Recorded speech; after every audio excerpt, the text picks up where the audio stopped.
Hello, everyone, and welcome to Civic Platform. This is your host, Zuher Almusre. Today, we will continue the part 2 of the session organized by Manitoba Start about how to qualify your degree in Canada to start your journey to reach your dream job. So, let's continue the part 2. Let's jump right in.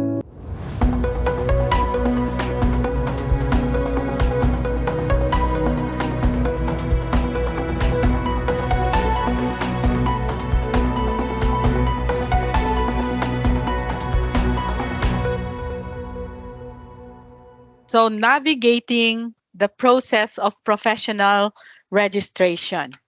I know that, this is something that you would like to know, like how to go through the process, right? So, where should you go to learn about the registration process?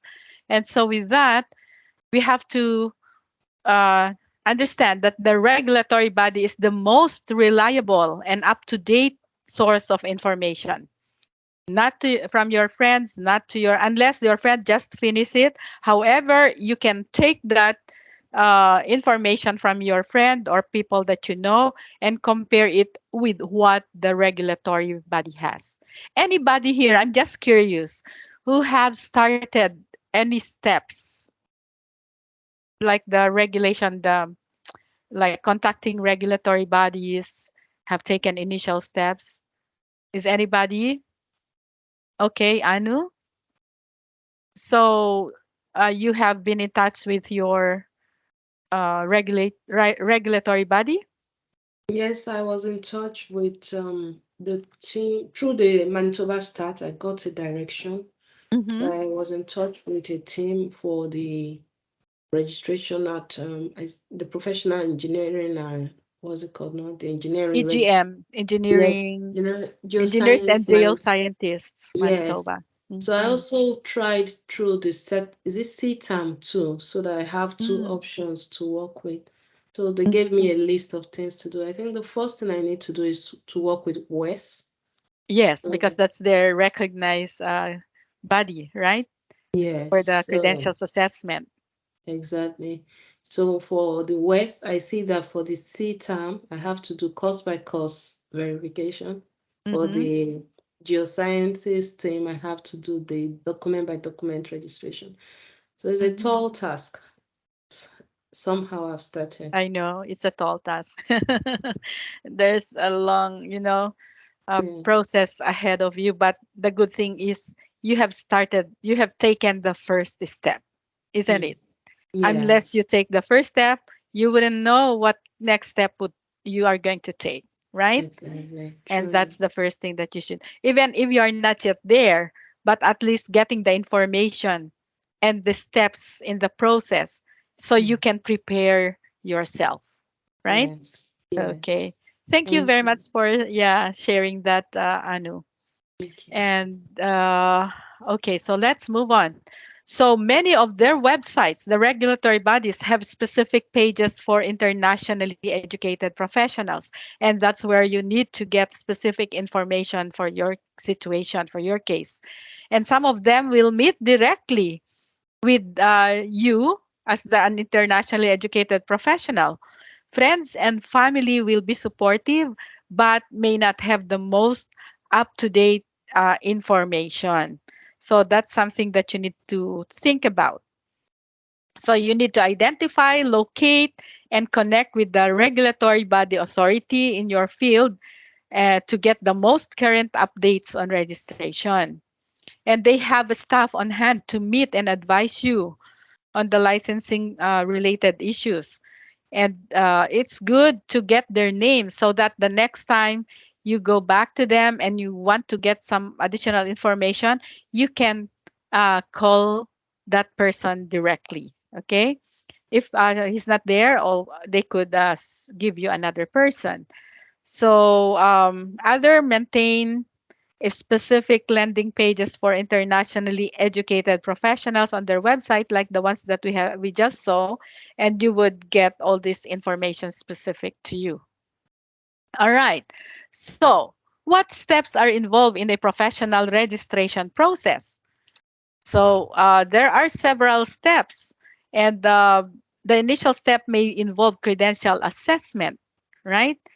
So let's look at all these steps and see, because credential assessment is provided by one of the 6 organizations called the Alliance of Credential Evaluation Services of Canada. So there are 6 members of those, like the CES, the Comparative Education Services, the ICAS, or International Credential Assessment Service of Canada, the IQAS, which is in Alberta International Qualifications Assessment Service, the ICES of British Columbia, like International Credentials Assessment Evaluation Services, and the WES, the World Education Services Canada. This is the one uh,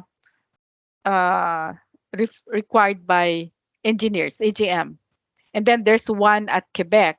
So be sure to look at the specific required assessment body by your regulatory body. If there's not a specific, you can go to any of these. So what you can do, compare, go to their website. What kind of services? How long does it take for them to complete the assessment? And what are their requirements? What documents you need to present? And how much does it cost? And so if there's no particular body, the regulatory body would like you to go to, then you can choose whatever you feel would the most efficient, okay? Cost-wise and time-wise. So these are just some of the steps that are involved, like providing your original degrees, diplomas, and certificates, including translated. So if it's not in English, you have to have it translated, notarized copies typically provided by your educational institution. And they will be the ones sending it directly to your regulatory body, and it doesn't go to you. So you have to clarify this from the regulatory body, because or the assessment body. If they want it coming directly from your educational institution, then ask somebody, a reliable person from your family or friends from your home country, to get it for you. Of course, you need to give authority, and ask them to send it directly to the assessing body. Because if you just leave it there, you just request it online, if nobody is following up, it might take a while. Okay, and time is running. You don't want to take that long. So somebody has to follow up on your behalf. Next, provide proof that you meet the English language proficiency requirements by the said regulator. So if there is a specific one, like for the engineers, they don't have, but be sure that you have the level, English level like the 7, to be eligible and meet their criteria. But for nurses, for example, they have specific language tests. So you have to follow those specific requirements for language assessment. Number 3, provide information about your previous work experience. So you have to get all these work certificates from your previous employment on like with the company name on top, okay? And then also the person who will be signing, maybe your immediate supervisor or maybe the HR department. So you need to follow up as well. Next, take gap training, upgrading courses, or a bridging program. So what is that? Like, what is a gap training and what is a bridging program? So you will notice that a gap training are developed to cover any missing, all right, in the foreign training and experience, such as occupational specific communication, the ethics and cultural aspects of work related to the Manitoba context. So that is the gap training. Whereas a bridging program is a program that prepares applicants to join a pre-existing program, such as the bridging program for nurses in Manitoba. And this one, I guess it's provided by, it is offered at Red River College. So you have to check those bridging programs or gap trainings. It depends on the outcome of your um, assessment, if they require you to just take the gap training or maybe go through a bridging program. There are also exams that you need to write. Many exams are offered in English only. Sometimes applicants must travel to another city in Canada to write an exam. I know for some, if they don't offer it online, you have to go to Ontario, to Toronto or Ottawa to take those exams. I know I have some clients before, I don't know if they are pharmacists or what, they have to travel because it's not available in Manitoba. So they have to travel to the other province to write the exam. And these are competency-based assessments that are practical. Sometimes they also require you this one, the competency-based assessment. They are practical demonstration of your skills and expertise. So these are the simulated and supervised environment that you did way back home or maybe here. Stress that clinical competency assessment, is different from the others because that one is like the actual supervised experience that you have had that will have to be certified by the supervising officer in that organization where you had your competency assessment, because this will become a part of the registration process, especially for nurses. And the licensure process may involve the prescribed writings, but exams, but you have to check if that is available in Manitoba. Otherwise, you have to prepare, especially the cost-wise, your fare tickets and all that. So you have to look at those requirements. Now, there are more steps like completing an assignment. Sometimes they ask you to complete an assignment. Documentation requirements can vary across regulators. So common documents include proof of immigration, criminal record check, child and adult abuse clearance certificates. You may be required to undergo an interview and complete supervised work or accumulate Canadian work experience. So like you also have to provide proof of immigration. So you have to immigration like your papers in coming here, right? And provide security and criminal record checks.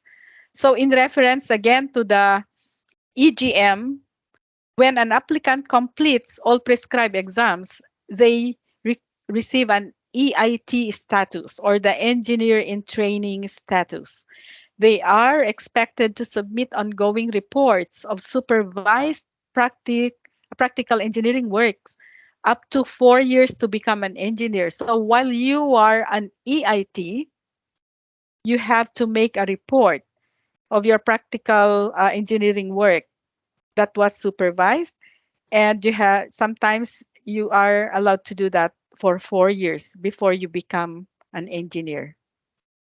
So if you are locally trained, so you were schooled here, educated here, and you had some training here already in Canada, you are just required to pass the ABC test. That means acts, the bylaws, and the codes to achieve an engineer in training status. So that's for engineers. Okay. What about the practical or competency-based assessment? What is that? So the clinical competency-based assessment, like for the nurses, they call it the CCA, it's a hands-on demonstration of skills and competencies in a simulated and observed environment. So these clinical competence assessments, they form an integral part of your licensing process for certain regulated occupations. So one of them would be the nurses, okay? So there are also what we call the third-party assessors. Maybe you are confused. Some, why are there like the nurses? They have the ENNAS. Why are there assessors like them? Can I not go directly to the regulatory body? Well, these assessors are assigned by the regulatory bodies to cut some of their, uh, you know, the steps, like instead of them doing everything, they have these third party assessors. So they are organizations that support the regulatory body by doing some of their work in the registration process. So as an example here, Verify, they do compare the academic credentials for equivalency to Canadian programs, and they administer written or practical exams. And some of them would be the Alliance of Physiotherapy Regulators, the Pharmacy Examining Board or the PEBC, and the National Nursing Assessment Service, the NNAS, and the National Dental Examining Board of Canada. But not all regulated professions would have these third-party assessors. Okay, so the difference is that the third party are mutual partners of the regulatory bodies. They represent and only conduct assessment for a specific regulatory body. Whereas the alliance organizations, the 6 members for credential assessments, they are independent credential evaluation agencies that provide individualized assessment services. Okay? So that's the difference between the third party and the assessment bodies. So what happens after the assessment? So you have to go for the gap training, all right? You have to, for example, training designed to help IEPs meet requirements of regulator, the cultural practices of profession in Canada. So these are the gaps because it's specific to Canada, right? So you have to take those gap training to fill in the skills or knowledge that result from the differences in the training from your home country and the practices here in Canada. Whereas the bridging program, it prepares individuals to join a pre-existing program of study. So example would be the intensive summer program bridges internationally educated dentists into third year of dental program. So so that they can join the third year, they have to take the bridging program. They cannot just go straight to this to this course on the third year. Okay.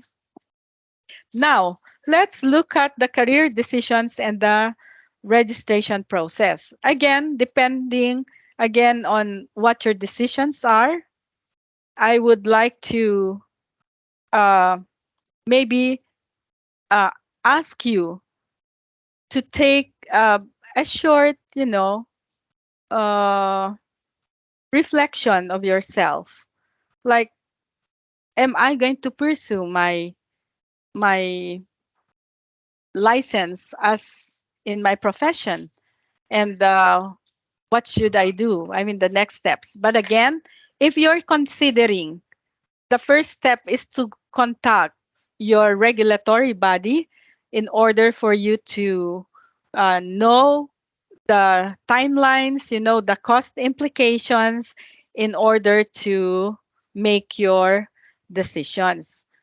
Like this one. What are your short-term goals, right? What are the cost implications of registration? How about the steps in the process? How are the steps in the process applied to you? How long will it take?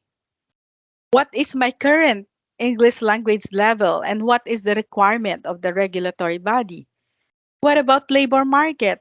Are there jobs for me like in the next 5, 10 years?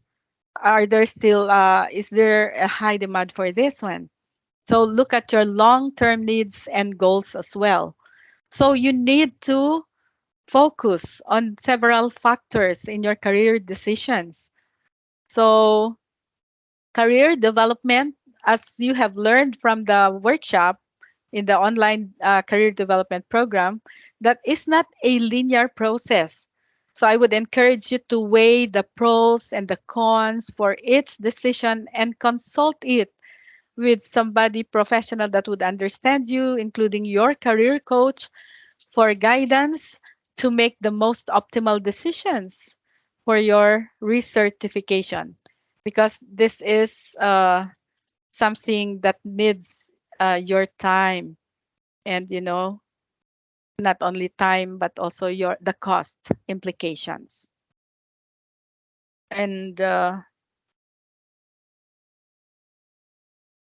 so looking at the labor market demand, I already mentioned about the labor market information, which is key part of your planning. So we have used this in the career planning, right? So if this is my short-term goal, is there an available job for me? What are the requirements? Can I easily match the employment requirements or criteria of employer so I can get the job? Because as most of you might have come here with families, so you would think of yourself like some of my clients would tell me, Jerry, I am a lawyer or a doctor by profession. I know I cannot get my profession right away, cannot practice, but I need to earn.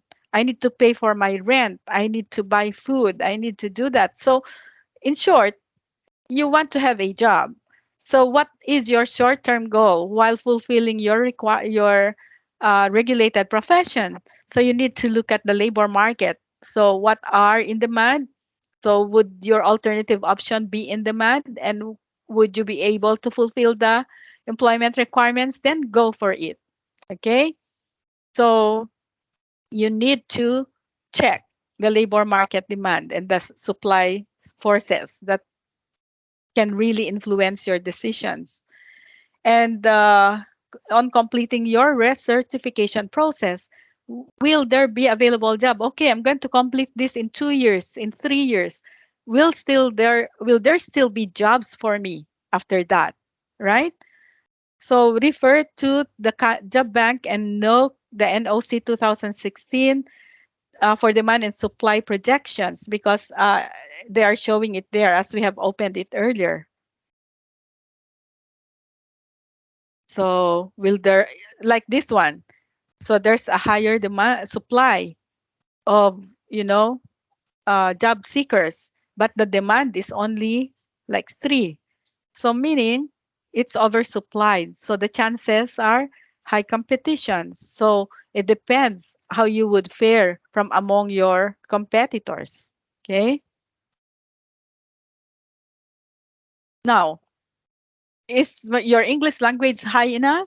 Again, you have to check the proof of proficiency that are acceptable by the regulatory body, the acceptable proficiency tests, who's offering them, where are they, when are they offering these tests, what are the fees, and at what point in your registration process will you need it? Because as I said, there is an expiration. So you don't want to be taking this and then you are not yet done with some of the other requirements and you need to take another test again. Okay. So for example, the language testing can be very expensive. That's why you have to really think about this seriously. And you should ensure that enough practice before accessing the prescribed language tests.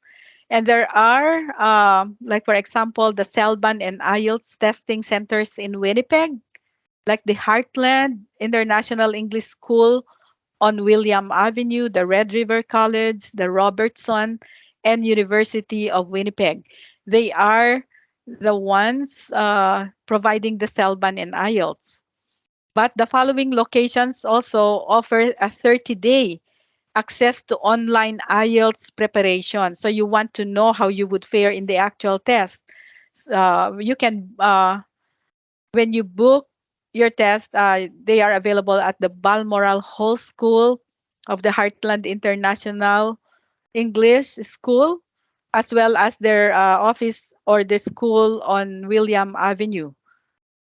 University of Winnipeg also offers this like free like free 30-day access to the online IELTS preparation. Okay.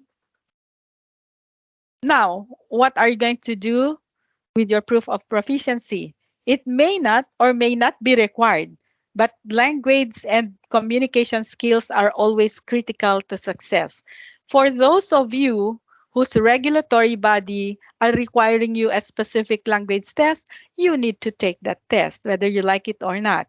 However, for those who don't require like specific language test results, but you feel your English level is not yet enough to be, at par with those like their proficiency level that they're expecting from a professional person like you, then you should practice, practice or join like a conversational class or maybe join some classes just to improve your English skills. Okay. And so, how long can it take to get recognized? How long do you think? So it says here months or years. So what do you think are the factors that affect the length of time? Any ideas? Well, right now I think that because COVID is gone, almost Yeah. gone, I hope, Mhm. it's going to take less time than before. But I think that it will be years. It Years. can be years, right? How about the others? What other factors do you think?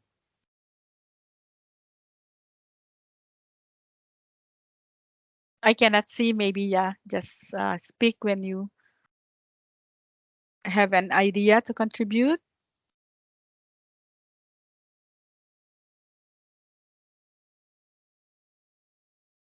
Okay, so let me.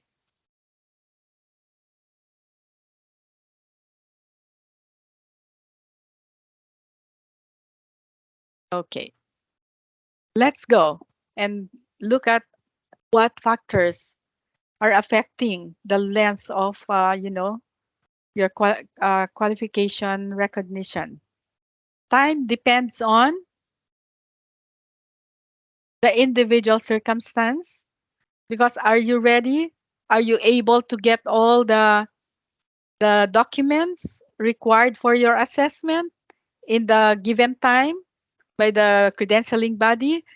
Do you have the English level now for that requirement in your profession? Do you have the money? Okay, so it depends on the individual circumstance. And also the regulatory body. How efficient is the regulatory body? Like, do they have enough staff to, attend to all their clients? So how long? What is the average time they use for each individual? So you have to know all of this because when you're doing your plans, career plans, it should be smart. You should have your timelines, right? So you need to know the length of time involved. So this can also be like the time you need to improve your English language skills. It depends. How long will it take you to improve? 1 year, 2 years, 3 years, or months? Do you have the funds to meet registration costs? If you came here and ready to bear the costs, then you're lucky. You have, of course, I have. I have set aside some money for this. But if not, so you still need to go through some application for the funds available through our grants or maybe loans. How long will it take for you to get the required documents, especially if they're coming from your home country? How long does your educational institution or your company complete all those documentary requirements and in sending, right? In Is time needed for translation or notary services? Okay, and then the required upgrading courses or exams. So are you going to take some gaps? Are you going to do some upgrading courses or exams? When will you be ready to take required upgrading or exams? So again, it depends on several factors, like the individual's applicant situation and commitment. You have to have the commitment to licensure. Again, the efficiency The systems and the processes with the regulatory body may fast track or it can slow down the process, isn't it?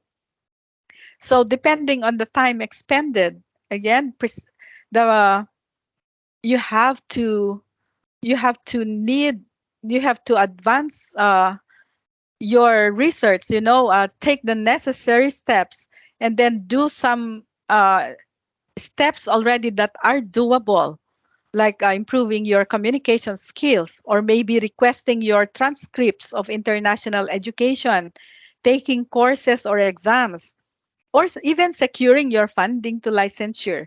So those are necessary steps that you need to consider taking.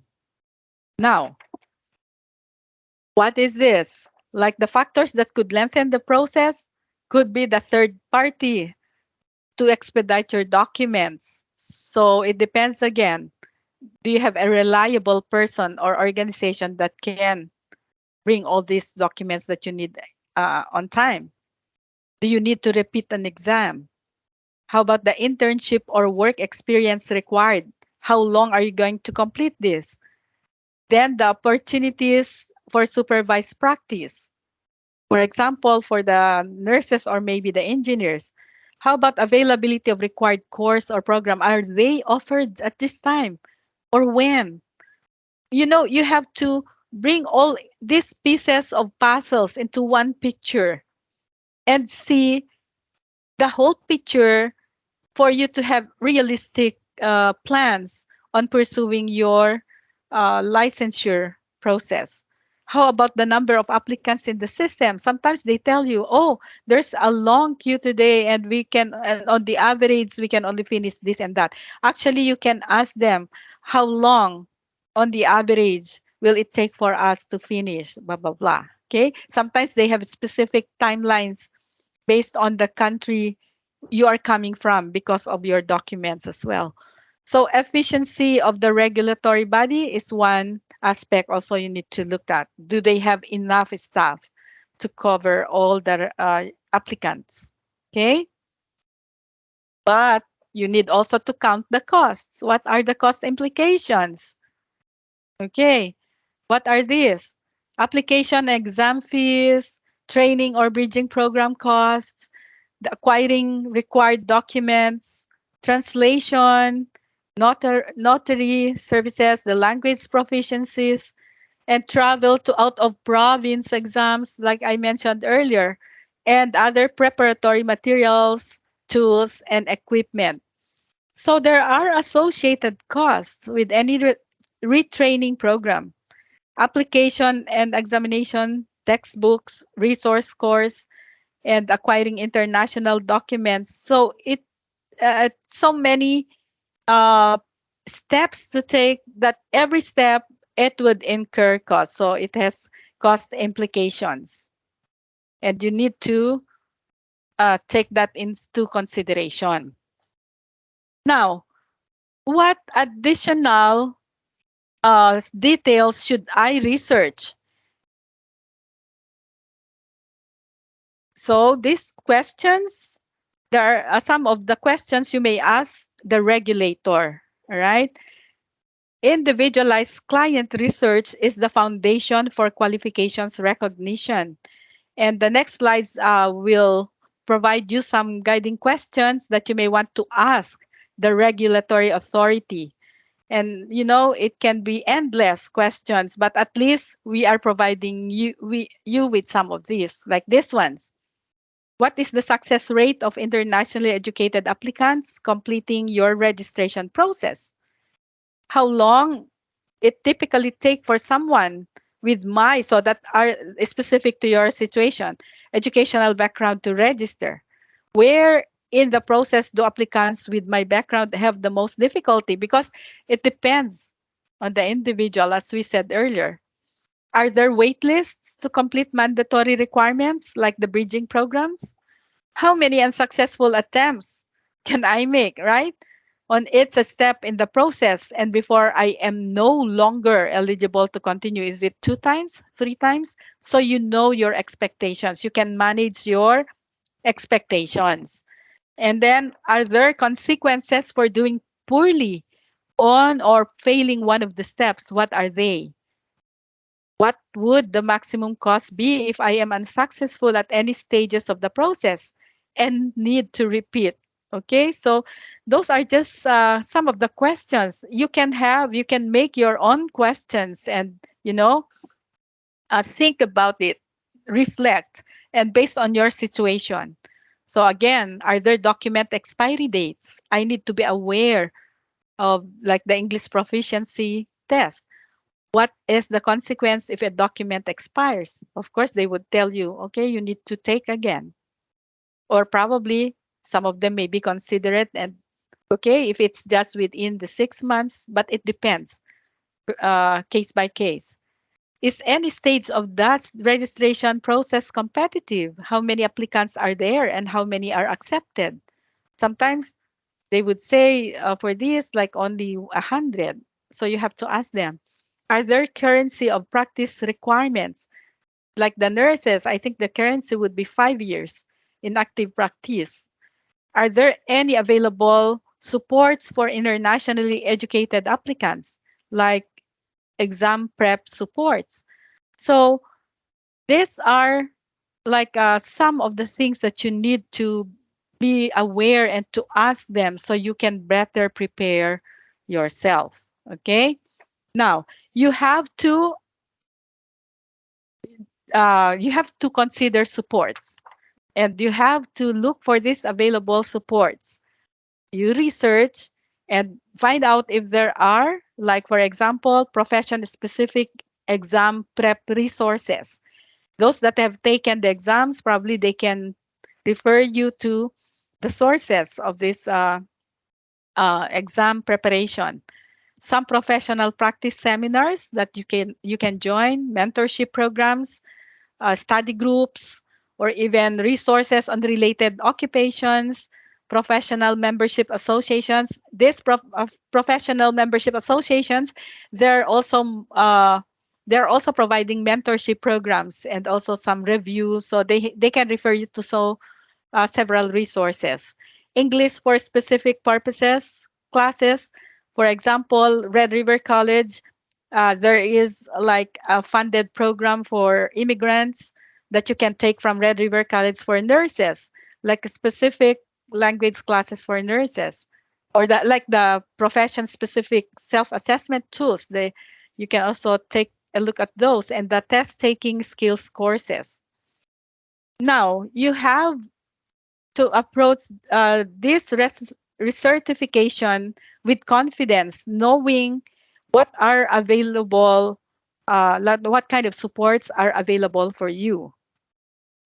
And for example, the 30-day access to online IELTS, as I mentioned earlier, that's already a kind of a good support in terms of like taking the uh, English tests with IELTS. Now,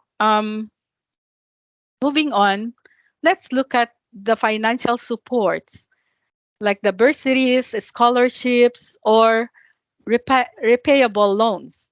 So we mentioned earlier that one of those considerations is if you don't have enough money, where can I get some funding supports? So one of them is the training and employment services, which is now called the Jobs and Skills Development Manitoba. Okay, we're going to open their website later on. And then they provide you, like for example, they operate grants program for professionals with training and skill development goals. So when it says grant, it's free money. You don't have to repay them. Okay, but for as long as you are eligible and you meet their criteria for application. We also have the Recognition Counts program with SEED Winnipeg. So SEED Winnipeg's Recognition Counts program allows applicants to access up to $15,000 in repayable loans to pursue your recertification. But of course, interest applies. But it's not as high as those offered by the banks or private financial institutions. Okay. Another one is the Manitoba Student Aid. So this offers loan options for full-time education and training. So you should not be working. It's full-time. And also there's interest that applies. And those of you who would be applying to the student aid requires 1 year proof of residency in Manitoba and may be eligible to a grant portion of loans. So a grant, you don't have to pay back. There are several bursary options to full-time post-secondary students. So bursaries normally are applied from the institution, and this would be not a big amount of money. Could be 500, 600 to cover for your books or some other materials. Okay, so you have to check this out, right? And organizations like the government, educational institutions, industry, professional associations. You have to explore all available options for you. Don't just limit yourself to these three that I mentioned on top, but you can look at organizations. Sometimes they offer financial supports and scholarships. So, you know, explore, you ask, you do some research, and then compile everything and you make your decision. So where should I go first? For me, I would say go to training and employment or the jobs and skills development Manitoba and see if you're eligible for a grant. You don't have to pay back.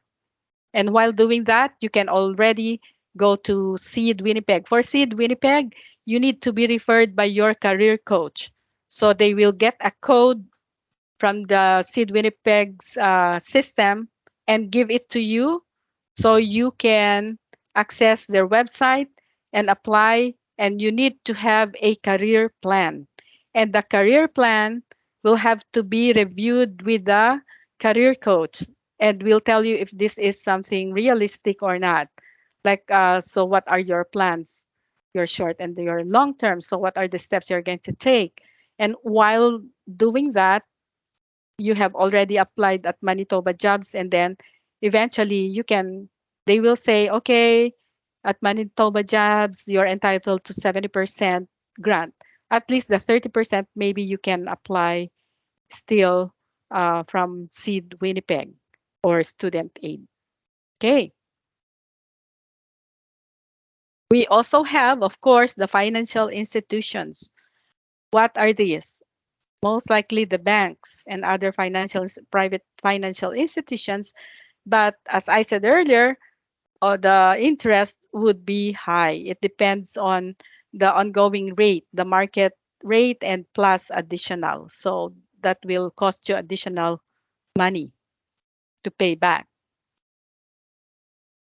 Any questions so far?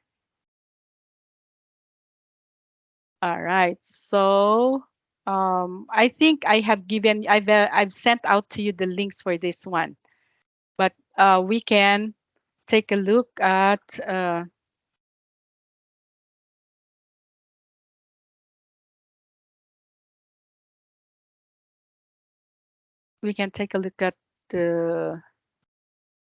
jobs and skills.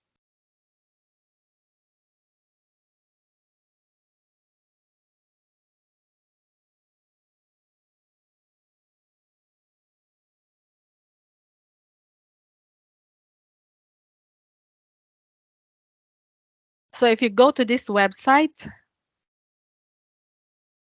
you have to look at the downtown center. If you're closer here, there's another one in the southern part of Winnipeg on St. Mary's Road and other parts of the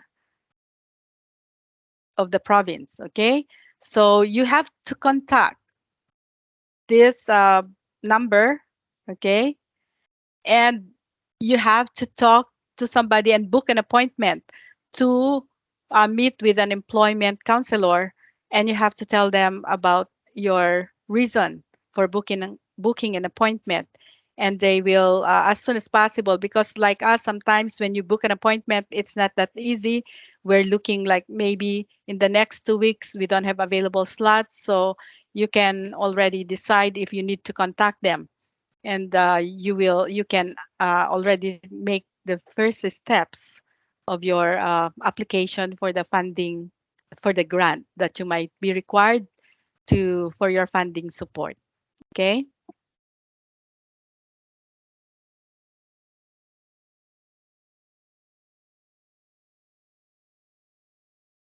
Now,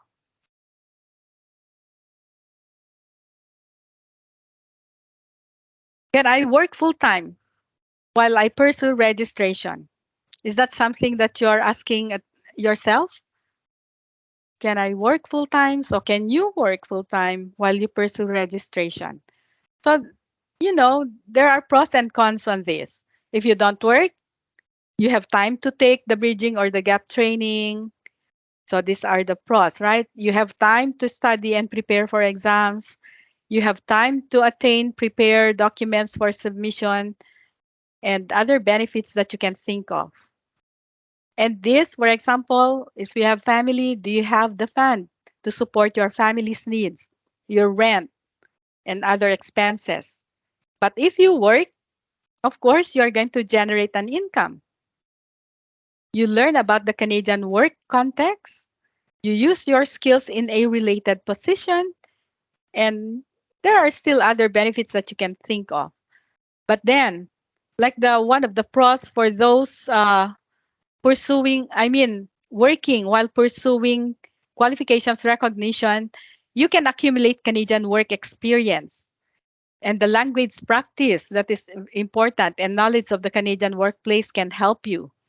You can even build your network, isn't it? Your connection, so that eventually you can go back to them and, ask for job leads or help. Savings towards licensing costs because you are earning money. But some of the cons would include the loss of study time for exam preparation. It depends how busy, how demanding is your job. You don't have solid base of industry contacts because you did not have the exposure. A regulator may require an applicant to take full-time upgrading courses, allowing no time for work, and other considerations based on applicant's unique situation. So again, you have to weigh your options when making decisions. Okay. And so I would I would say that you have to look at your options if you don't pursue registration. Look at the implications, okay, of postponing or not registering. What are the benefits of evaluating alternative career options and pathways to reach your short-term and your long-term occupational decisions? I want you to engage in, further research by connecting with the regulatory authority in your field.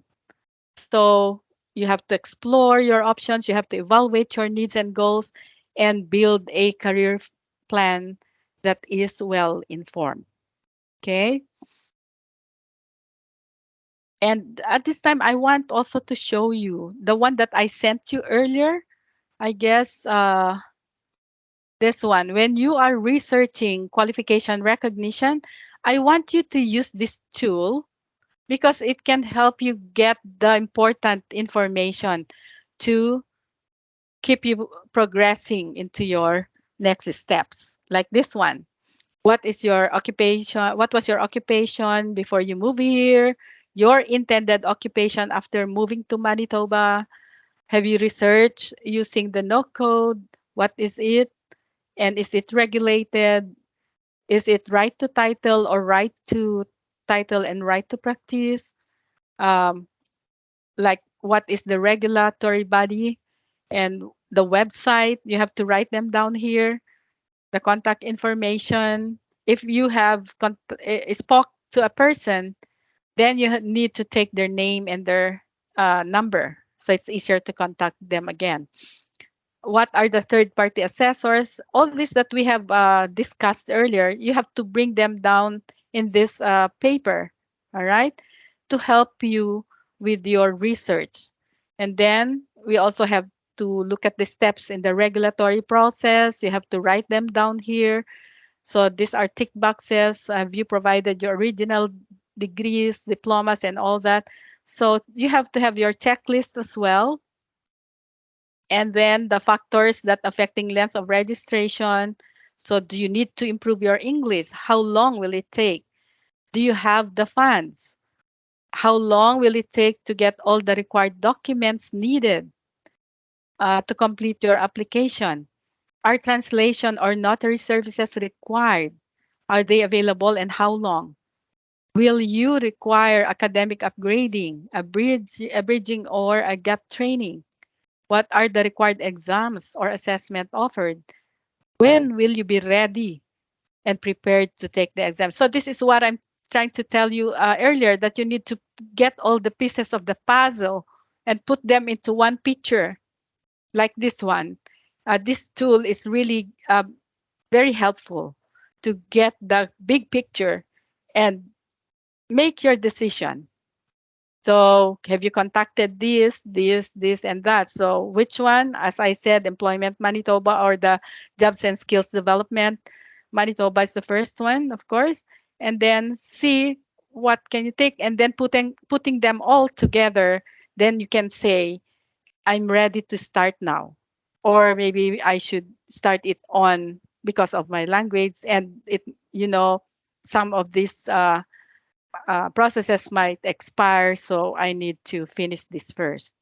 So what are the English requirements to help you in your registration, and so on and so forth. So I encourage you guys to use this tool to see the bigger picture and to help you decide if you are going to start now, to get started, to pursue now, or to make you realistic with your approach in terms of your qualification recognition endeavor. Okay, any questions at this point?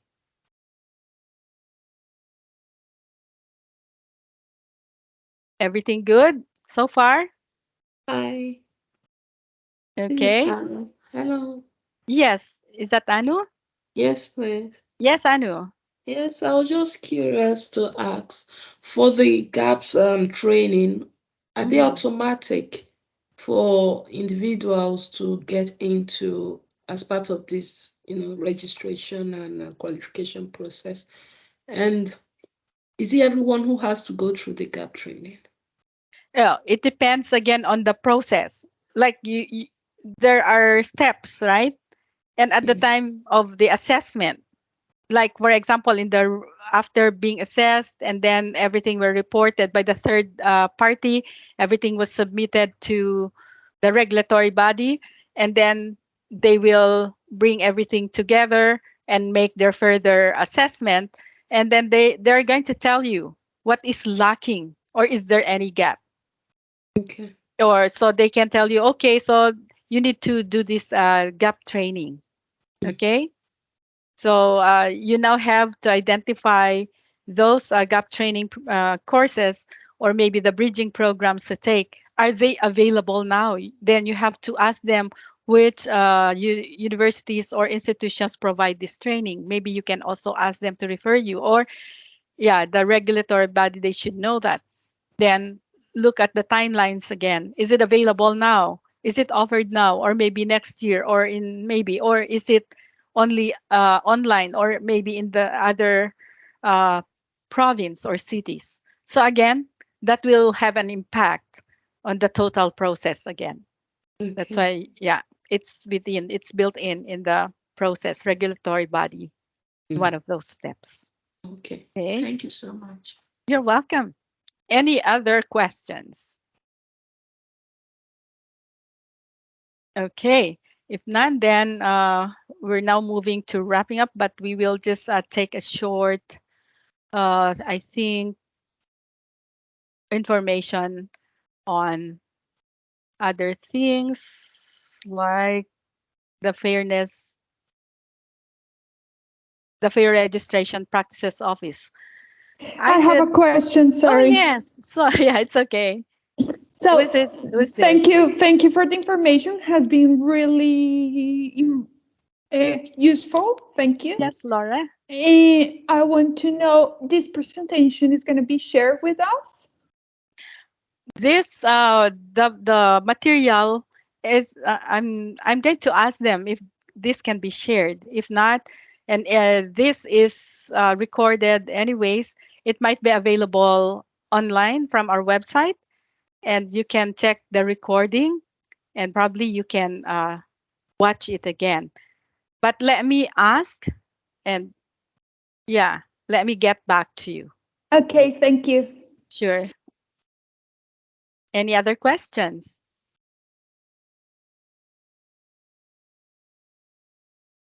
Okay, so let's move on.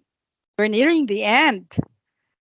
So, what is the role of the Fair Registration Practices Office?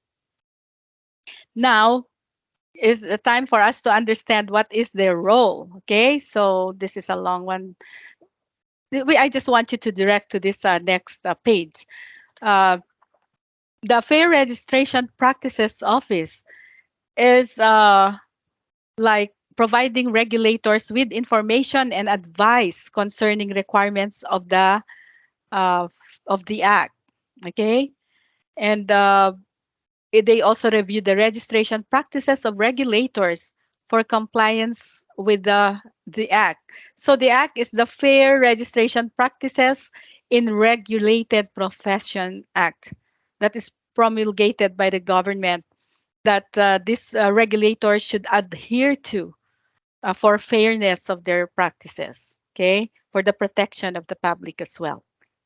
So they work with the regulators to improve pathways to registration for immigrants, and acts as a resource for government departments and other organizations. And they report to the Minister of Labor and Immigration.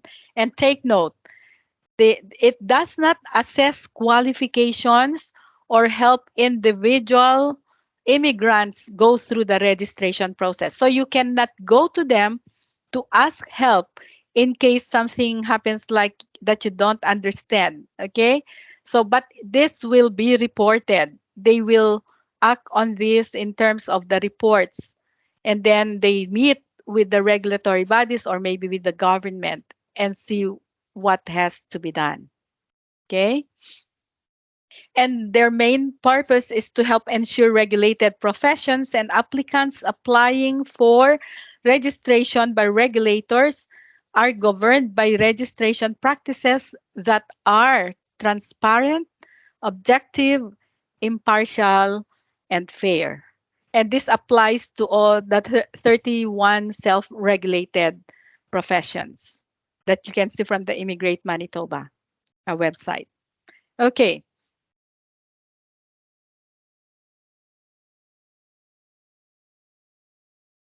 Now, I would like you to reflect on the topics covered.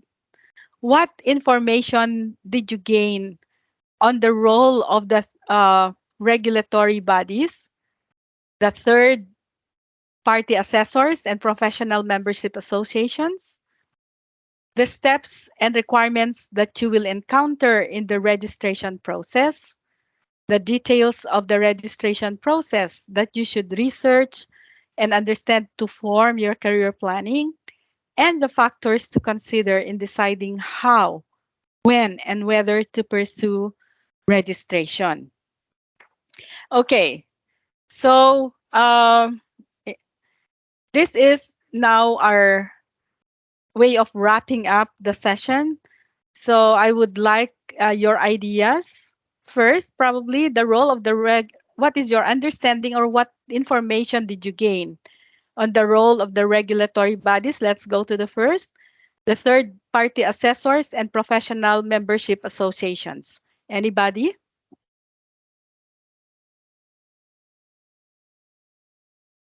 Anybody who would like to give their ideas? What you have learned from the from the role of the regulatory body, the party assessors, and the professional membership associations? Well, they have a responsibility to protect the public on the practices that professionals do in Manitoba, regulatory professionals. So I think the main responsibility is to protect the public, to assure that the professionals have the practice, the skills, the knowledge that they require to do a good practice. Excellent. Thank you for that, Laura. Any other thoughts? What about the third-party assessors and the professional membership associations? Any thoughts? What did you learn from about these two other bodies?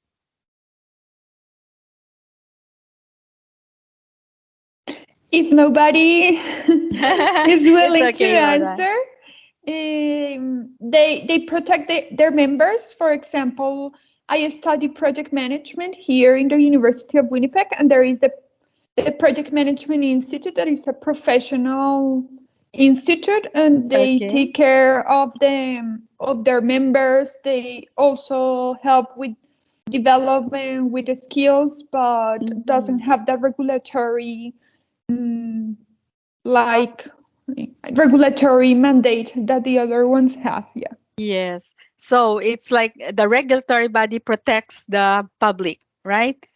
And while the professional association, they protect their members and they provide professional development opportunities, right? Networking opportunities and other programs or support that they can do. And the third party assessors, any ideas? What did you learn about the third party assessors?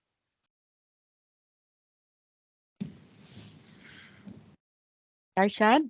Yeah, hi. They assist the regulatory bodies in cutting down on their work and assessing the qualifications that have been presented to be assessed and guiding them on what is required to go further.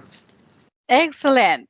So I'm glad you have noted that. Yeah, this is assigned by the regulatory bodies to help them cut down on some of the processes, especially on the credentials assessment. Thank you for that information, Arshad. Now let's go to the next. How about the information that you gained on the steps and requirements that you will encounter in the registration process? Any thoughts?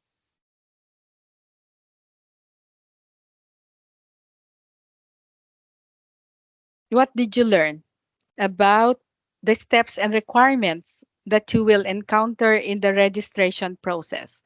Just a summary. You don't Hello. have to be specific. Yes, Anu. Okay. For me, I learned that I need to go follow up with my, team, the registration body for my profession. I need to ask the right questions. I need to get my work completed. Then there will be need for assessments. I can ask for dumps, like exam questions, to prepare me.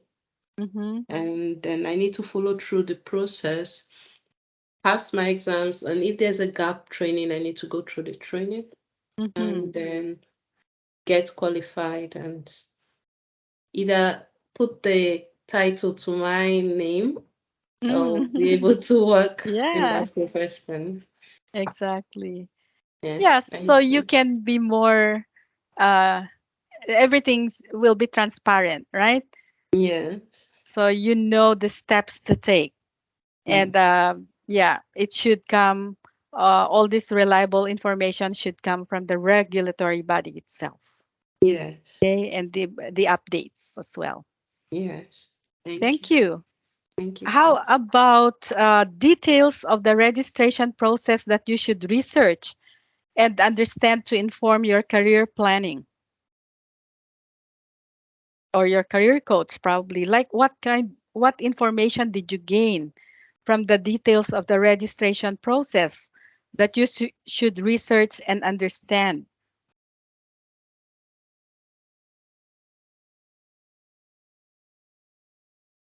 Did you learn something from that point, like the topic?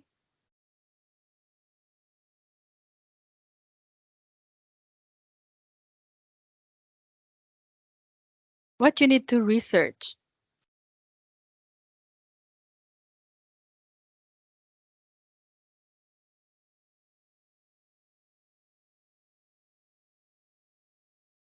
So like the tool that I gave you, right? Like the one-page tool, one-page document, that is already a guide for you to do your research.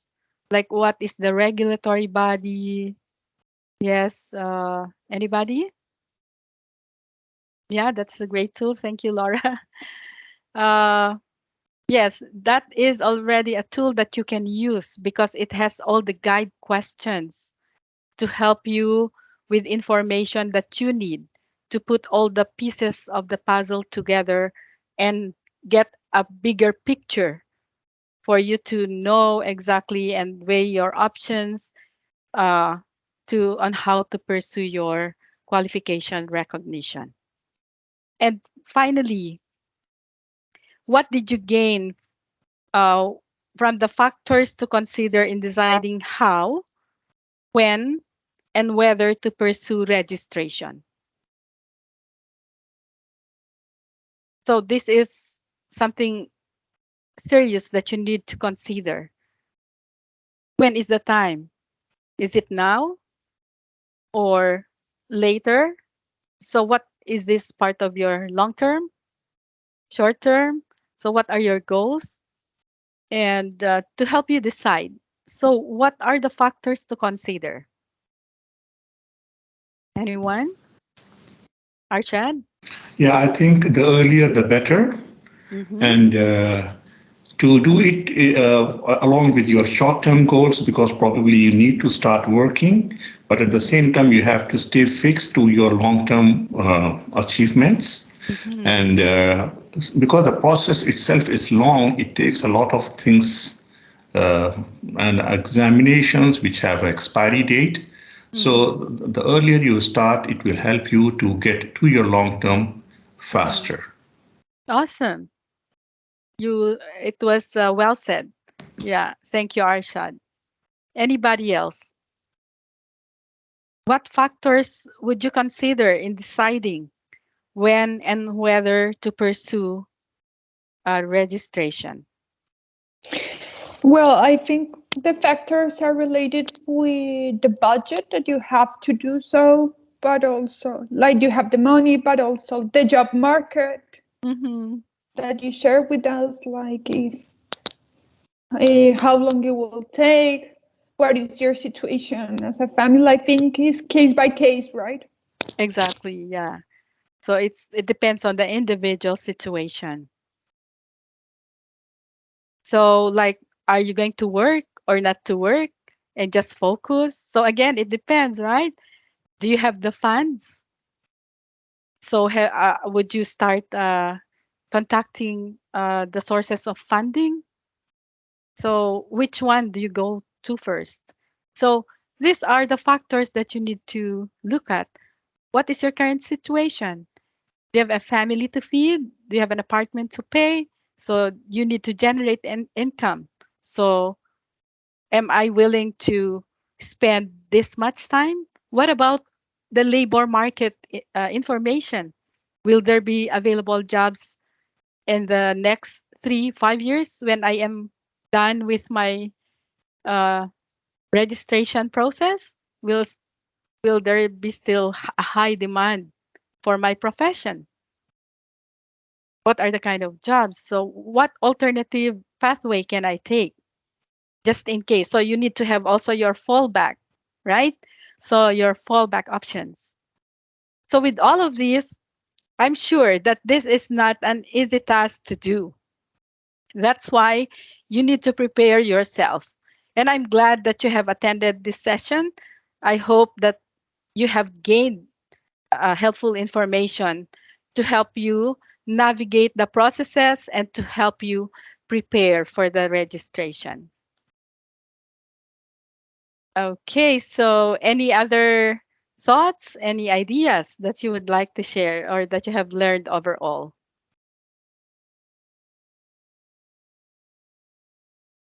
Thank you, Laura, for that heart.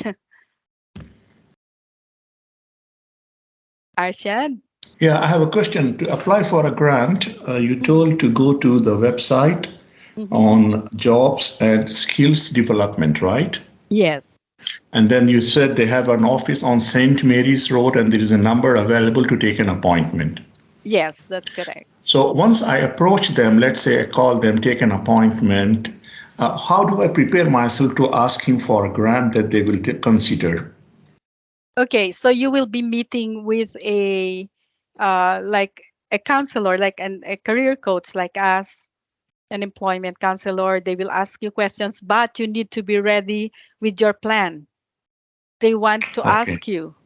So that is just a heads up for everyone. You need to have your plan. So what are you planning to do? Are you planning to really pursue your license as in your profession? So you have to be ready with that. And then they will give you an appointment for that meeting. You can also ask them, like, what do I need to bring during our meeting? Okay. Okay, one more question. Before I go to them, do I need to go first to this insurance Council of Manitoba just to know exactly what is required for me to get a certification? Then I go to them? Yes, it would be great.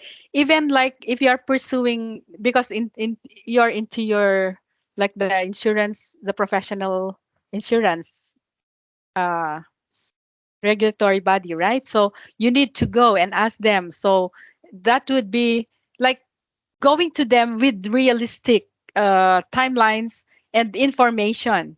Even the schools, if you need this training, so where are you going to do your training?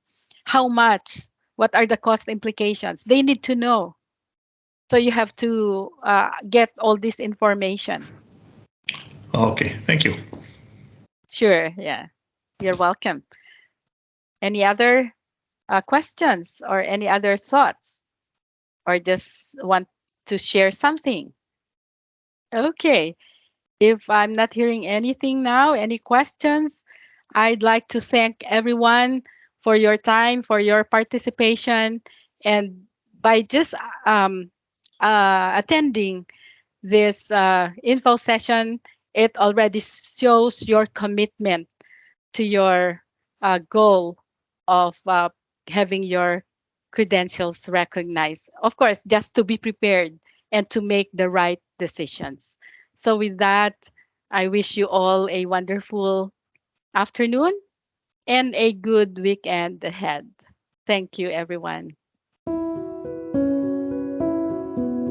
We reached the end of the part 2. I would like, if you missed the part 1, go and click for it to have a clear and complete vision about your career journey in Winnipeg and how to qualify your certificate degree. So I believe with these tips and these advices, one day you will reach your dream job and you will find whatever you like and you hope in Winnipeg. So if you find this episode helpful, like, share, and subscribe, and wait for us for upcoming episodes. This is Zuher, and this is Civic Platform.